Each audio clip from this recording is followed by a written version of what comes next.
Haywire is directed by Steven Soderbergh and stars Gina Carano, Ewan McGregor, Michael Fassbender, Channing Tatum, Antonio Banderas, and Michael Angarano.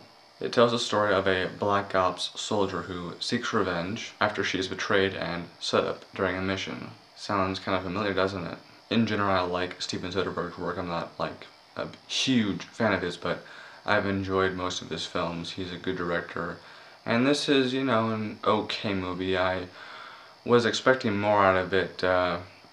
One of the problems I had was that it's very slow paced, and despite being about an hour and a half, it feels longer, but then when the end comes, it ends quite abruptly, and I was quite taken aback because I was like, whoa, is that it? Of course, then I backtracked and realized that, you know, the story had kind of a conclusion, so that explained it. But still, ended a bit abruptly for me. In terms of acting, no one really stood out, and we have a lot of great actors here, but there's really no Oscar potential here. And for Gina Carano, this is her big screen debut, but you know, to be honest, she didn't really strike me as the leading lady type. If she is to continue doing movies, I recommend that she does supporting roles, because I didn't really find myself very invested in her character that much.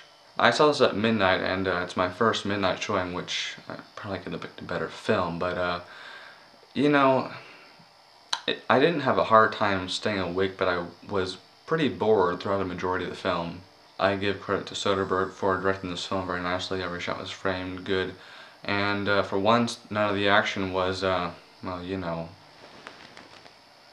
I guess annoying quite a bit, actually. Most directors just, you know, settle for that, and they should watch this movie to, you know, get a lesson. You know, you don't always have to shake the camera to get a good fight scene in there. So overall, Haywire was a bit of a letdown for me. You know, I wasn't expecting anything, you know, fantastic, but I was expecting more, so I am giving Haywire 2.5 out of 5 stars. If you are a Soderbergh fan, you know, I'd recommend it, but as a rental.